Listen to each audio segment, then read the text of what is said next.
Thanks for joining me for another edition of What to Say About Sports, but for this one, I have to warn you, approach with caution!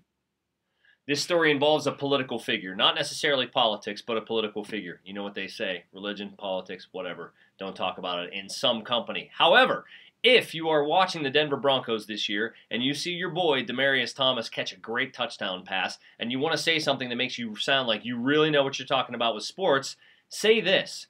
Demaryius Thomas, when he was a child, had a really rough time of it. His mom and his grandmother were convicted of dealing crack cocaine from the house that he lived in, and they were sent to prison when he was a young man. I think not even a young man, like a 14-year-old or something like that. So he bounced around some homes, finally landed in another home, and he became the Demaryius Thomas that he is today. That's the amazing part of the story. But the really sort of weird and interesting conversation piece is that this year, in 2015, President Barack Obama was pardoning or commuting the sentence of some nonviolent drug offenders who had been in prison for a long time, and Demaryius Thomas's grandmother and mother were two of 46 people that President Obama let out of jail.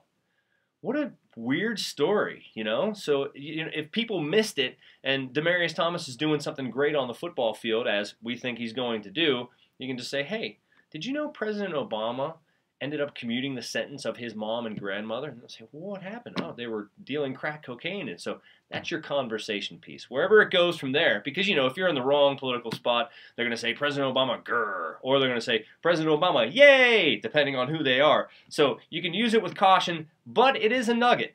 It's a conversation piece, just like you get here on What to Say About Sports. Hope you enjoyed it, and if you did, please subscribe.